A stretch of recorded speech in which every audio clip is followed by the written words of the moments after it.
American airline के एक जहाज में बैठे 140 पैसेंजर्स ने टेक ऑफ के 15 ही मिनटों के बाद नोटिस किया कि जहाज टेक ऑफ तो कर चुका है, लेकिन वो ज्यादा आल्टीट्यूड नहीं गेन कर रहा, यानी वो ज्यादा ऊपर नहीं जा पा रहा। अभी पैसेंजर्स ने ये नोटिस ही किया था कि अचानक जहाज के पायलट ने अनाउंसमेंट बेल बजाई, जिसके बाद पायलट ने जहाज में बैठे 140 पैसेंजर्स को एक इंतहाई खौफनाक खबर से आगाह किया। नाजरीन, 21 सितंबर 2005 को कैलिफोर्निया के शहर बर्बैंक में अमेरिकन एयरलाइन जेटब्लू की फ्लाइट 292 डिपार्चर के लिए बिल्कुल तैयार थी। इस वक्त दोपहर के 3 बज रहे थे और फ्लाइट को ठीक 3:15 पर न्यूयॉर्क के लिए उड़ान भरनी थी। अभी तक सब कुछ प्लान के मुताबिक चल रहा था। जहाज में 140 पैसेंजर्स बैठ चुके थे और एयरलाइन क्रू ने सारा लगेज भी लोड कर दिया था। टेक ऑफ के लिए अगर इंतजार था तो सिर्फ कंट्रोल टावर के सिग्नल का। जैसे ही 3:15 हुए, जहाज के पायलट कैप्टन स्कॉट बर्ग को कंट्रोल टावर से टेक ऑफ के लिए ग्रीन सिग्नल दिया गया और ठीक 2 मिनट के बाद यानी 3:17 पर जहाज ने बर्बैंक एयरपोर्ट को अलविदा कर दिया। ना ही पायलट को, ना ही क्रू को और ना ही जहाज में बैठे 140 पैसेंजर्स को इस बात का इल्म था कि थोड़ी ही देर बाद वो सब अपनी जिंदगी का खौफनाक लम्हा देखने जा रहे हैं। जहाज को टेक ऑफ किए अभी 15 ही मिनट गुजरे थे कि तमाम पैसेंजर्स ने नोटिस किया कि जहाज ज्यादा अल्टीट्यूड गेन नहीं कर रहा। इतने में कैप्टन स्कॉट ने जहाज में एक अनाउंसमेंट की, जिसमें उन्होंने सिर्फ ये कहा कि हमें टेक्निकल डिफिकल्टीज का सामना करना पड़ रहा है। ये जानने के बाद तमाम पैसेंजर्स के कान खड़े हो गए। किसी ने बोला कि जहाज का एक इंजन फेल हो गया है, तो किसी ने बोला कि शायद जहाज का इंजन मजीद ऊपर जाने की ताकत खो बैठा है। लेकिन असल मसला इससे भी ज्यादा खौफनाक था। जहाज को टेक ऑफ किए आधा घंटा गुजर चुका था, लेकिन अभी तक वो कैलिफोर्निया के ऊपर ही उड़ रहा था।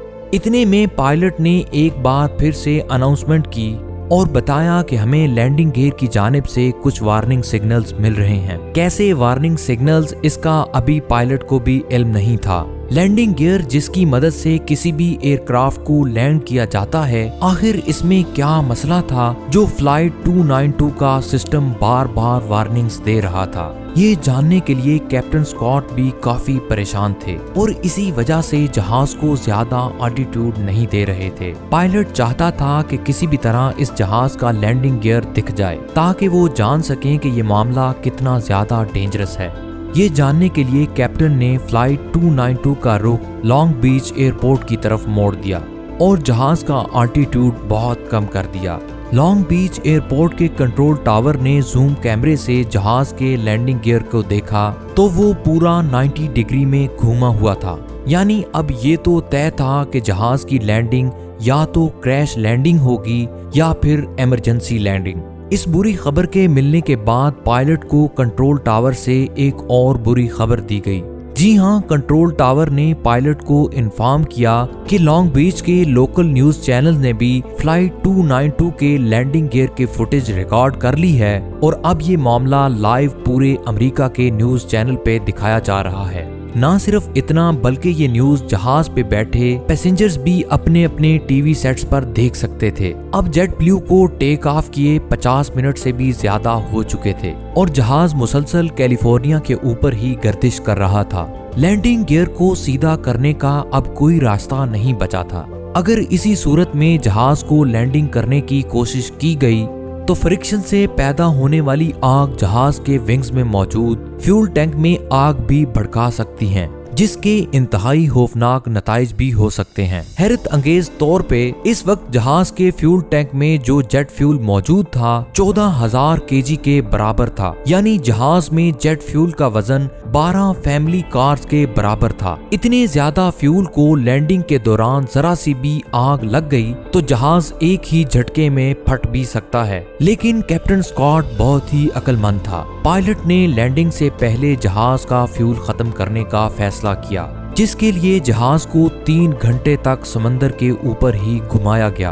अब जहाज का फ्यूल इतना बच गया था कि वो सिर्फ आधा घंटा मजीद उड़ सकता था। ये आखिरी आधा घंटा फ्लाइट जेट ब्लू 292 और उसके अंदर मौजूद 140 पैसेंजर्स के लिए बहुत इंपॉर्टेंट था। कैप्टन ने जहाज को लॉस एंजलिस एयरपोर्ट पर क्रैश लैंडिंग कराने का फैसला किया। क्योंकि लॉस एंजलिस का एयरपोर्ट इस वक्त सबसे करीब था, कैप्टन ने लॉस एंजलिस टावर से कांटेक्ट किया और उनको हर किस्म की सिचुएशन के लिए तैयार रहने का कहा। यहाँ जहाज के अंदर मौजूद पैसेंजर्स जो टीवी चैनल पे ये लाइव मंजर देख रहे थे, उनके टेलीविजन सेट्स भी कैप्टन ने बंद करवा दिए। अब जहाज के अंदर इंतहाई जज्बाती माहौल बन चुका था। एक शख्स ने ये सारा मंजर कैमरे पर रिकॉर्ड किया और अपनी फैमिली के लिए वीडियो मैसेज भी रिकॉर्ड कर लिया। जेट ब्लू 292 अब लॉस एंजलिस टावर के रडार पर आ चुका था और एयरपोर्ट क्रू ने जहाज को बचाने की सारी तैयारियां मुकम्मल कर ली थी। फायर ट्रक से लेकर एम्बुलेंसेस तक सब कुछ तैयार था। एयरपोर्ट टावर ने आखिरी बार जहाज के पायलट कैप्टन स्कॉट से राब्ता किया और उनको लैंडिंग के लिए ग्रीन सिग्नल दिया। ग्रीन सिग्नल मिलते ही पायलट ने तमाम पैसेंजर्स को क्रैश पोजीशन में बैठने का कहा। इस पोजीशन में बैठने से एक्सप्लोजन के दौरान काफी हद तक बचत की जा सकती है, जिसको ब्रेस पोजीशन भी कहा जाता है। जहाज अब लॉस एंजलिस एयरपोर्ट रनवे पर पहुंच चुका था। पायलट ने बड़ी महारत से पहले जहाज के पिछले लैंडिंग गियर को जमीन से टच किया और आहिस्ता आहिस्ता जहाज की स्पीड कम की और आखिरकार वो घड़ी आ ही गई जब पायलट ने फ्रंट लैंडिंग गियर को जमीन से टच किया। लेकिन वही हुआ जिसका खौफ था। जमीन से टच होते ही फ्रिक्शन की वजह से लैंडिंग गियर में खौफनाक आग भड़क उठी।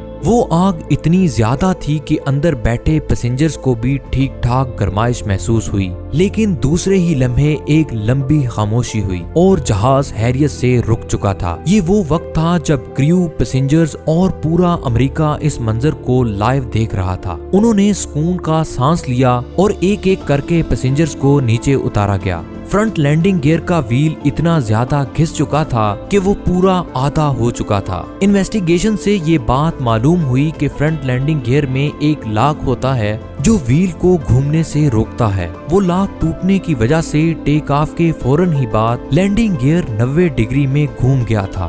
खुशकिस्मती से पायलट की महारत की वजह से किसी एक शख्स को भी नुकसान नहीं पहुंचा। उम्मीद करते हैं हमारी आज की वीडियो भी आपको पसंद आई होगी।